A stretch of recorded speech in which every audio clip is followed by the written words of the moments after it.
अभ्यास 7B का पहला क्वेश्चन है, अपनी अभ्यास पुस्तिका में एक रेखा खींचिए और अंग्रेजी वर्णमाला के एक छोटे अक्षर का प्रयोग करके उसका नाम लिखिए। ठीक ना?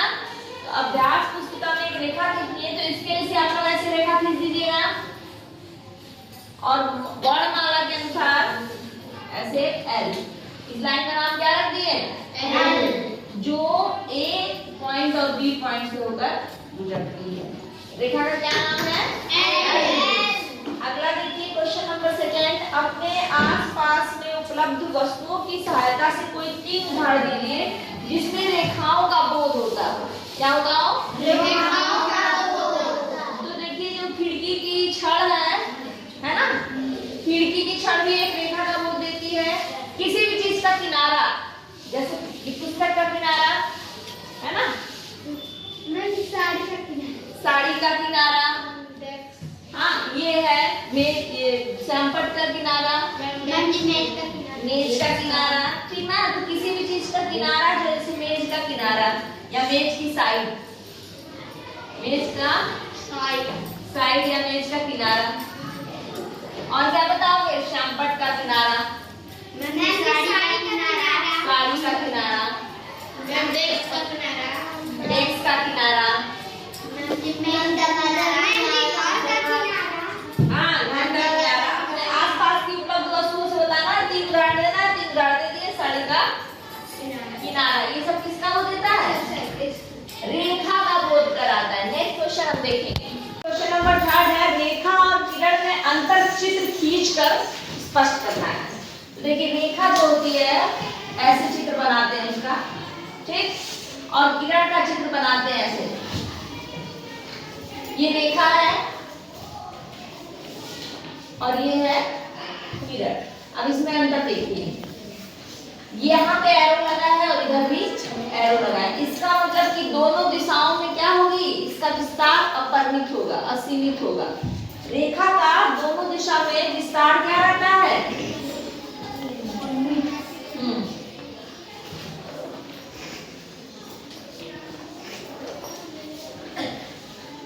दिशा में विस्तार अपरिमित होता है।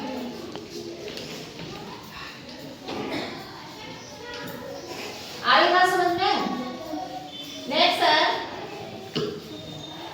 ये देख रहे हैं ना, दोनों एरो मतलब आगे और जाएगी, बढ़ती जाएगी। ठीक, रेखा कोई भी अंत बिंदु नहीं होते। रेखा में स्टार्टिंग और एंडिंग पॉइंट नहीं होते हैं, ना उनकी शुरुआत कहीं से होती है ना कहीं से अंत होता है। तो रेखा में अंत बिंदु नहीं होते हैं।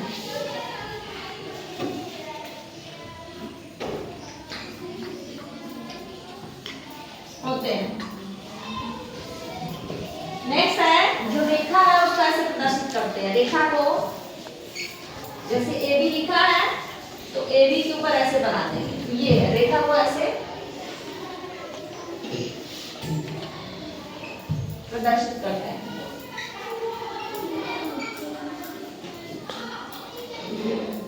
और रेखा के एक भाग को रेखाखंड कहते हैं। समझ में आई बात? रेखा का विस्तार दोनों दिशाओं में होता है, अपरिमित होता है ना? रेखा में अंत बिंदु नहीं होते, ना कि स्टार्टिंग पॉइंट होता है ना ही एंडिंग पॉइंट होता है। असीमित रूप से रेखा बढ़ती जाती है। उसके बाद देखिए रेखा को ऐसे प्रदर्शित करते हैं, दोनों ओर एरो का निशान लगा रहे हैं, मतलब एरो। और रेखा के एक भाग को क्या बोलेंगे? रेखा खंड बोलेंगे। और ज्यामिति में रेखा का मतलब जो रेखा खंड से ही होता है, क्योंकि उसमें निश्चित लंबाई देते हैं, जैसे 5 सेंटीमीटर की, 10 सेंटीमीटर की। इसलिए रेखा जो है क्या है, इसके अंत बिंदु भी नहीं होंगे। रेखा दोनों दिशाओं में अपरिमित होगी और रेखा को ऐसे प्रदर्शित करेंगे। अब किरण देखिए क्या होती है। किरण जो है, किरण का विस्तार दोनों दिशाओं में अपरिमित नहीं होता है। किरण का विस्तार बस एक दिशा में अपरिमित होगा। किरण का विस्तार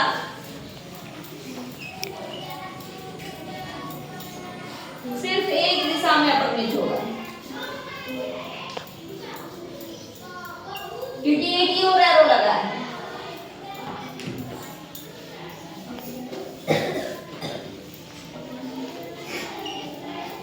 अब देखिए नेक्स्ट पॉइंट है कि किरण में एक अंत बिंदु होगा। किरण में क्या होगा? एक अंत बिंदु होगा। एक, यानी कि स्टार्टिंग पॉइंट तो होगा लेकिन एंडिंग पॉइंट। अब नेक्स्ट देखिए, किरण में एक अंत बिंदु होगा और किरण को कैसे दर्शाएंगे? किरण को अगर दर्शाना है तो ऐसे ए बी और यहाँ पे ऐसे ये करके दर्शाएंगे, ठीक है। देखिए इसका एक अंत बिंदु है, यहाँ पे यहाँ से शुरू हो रही है और यहाँ पे एरो लग गया, मतलब आगे अनंत जाएगी, अनंत दूरी तक ही जाएगी। इसको कहेंगे किरण। आगे बात समझ रहे हैं? अब देखिए कौन कौन सी किरणें होती हैं। देखिए टॉर्च है, टॉर्च से क्या निकलेगी? किरण निकलेगी। टॉर्च से किरण निकलेगी, तो उसका स्टार्टिंग पॉइंट टॉर्च हो गया और एंडिंग पॉइंट क्या हुआ? अनंत तक जाती है। किरण का पता चलता है कहाँ तक जा रही है? नहीं जाती है। पता है जो टॉर्च का प्रकाश होता है पता चलता है कहाँ तक जा रही है? अनंत तक जाती है। तो इसमें हो गया टॉर्च। किरण की क्या क्या उदाहरण? टॉर्च का प्रकाश। उसके अलावा देखिए सूर्य है ना, स्टार्टिंग पॉइंट हो गया सूर्य। सूर्य का प्रकाश जो होता है, जैसे सूरज ऐसे निकलता है मान लीजिए, तो यहाँ से निकला स्टार्टिंग पॉइंट हो गया, लेकिन एंडिंग पॉइंट वो कहाँ तक जाएगा कोई भरोसा नहीं। सूर्य का प्रकाश कहाँ से आता है? धरती तक आ जाता है और भी अन्य ग्रहों तक भी जाता है, चांद धरती सब जाता है। तो स्टार्टिंग पॉइंट तो है लेकिन एंडिंग पॉइंट नहीं है। दिया ले लीजिए, दिए का भी प्रकाश है, दिया स्टार्टिंग पॉइंट है और प्रकाश कहाँ तक जा रहा है दिए का, उसका कोई निश्चित नहीं है। तो दिया हो गया, कोई भी प्रकाश स्रोत क्या हो जाएगा? किरण हो जाएगा। कोई भी प्रकाश स्रोत क्या हो जाएगा? किरण। आज बात समझ में? रेखा किरण में अंतर करना है तो रेखा खींचेंगे, दोनों ओर एरो लगाएंगे और जब किरण खींचेंगे तो एक ओर पॉइंट लगाएंगे और दूसरी ओर। जब भी हम कोई कोण बनाते हैं तो किरण से बनाते हैं, कोण बनाते हैं तो ऐसे बनाते हैं ना, ऐसे। तो यहाँ स्टार्टिंग पॉइंट हुआ, एंडिंग पॉइंट आगे जितना भी बढ़ा लो कोई उसका अंत नहीं है। ये बात समझ में है कि रेखा दोनों दिशा में विस्तार अपरिमित होता है। रेखा में अंत बिंदु नहीं होते हैं। रेखा को ए बी ऐसे करके प्रदर्शित करते हैं। इस तरह किरण का विस्तार सिर्फ एक दिशा में अपरिमित होता है। किरण में एक अंत बिंदु होता है और किरण को ऐसे प्रदर्शित करते हैं और उदाहरण क्या क्या है? टॉर्च का प्रकाश, सूर्य और दिया का प्रकाश। ठीक, नेक्स्ट क्वेश्चन देखिए। क्वेश्चन नंबर 4 है, दिए गए प्रारंभिक बिंदु या निगमन बिंदु ए और एक अन्य बिंदु बी से होकर जाती हुई किरण से खींचना है। ठीक, तो एक बिंदु बना लेते हैं ए और इसी के सामने एक बिंदु बना लेते हैं बी।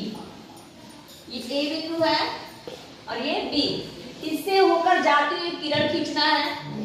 तो बिंदु ए से शुरू करेंगे, बिंदु बी से गुजरती हुई एक किरण खींचेंगे। ठीक, ये किरण हो गई, ये निगमन बिंदु हो गया ए और ये जा रही किरण पॉइंट बी से होते हुए जा रही है। आज बात की बी हो गया और ये ए। ये आपकी एक्सरसाइज खत्म हो गई।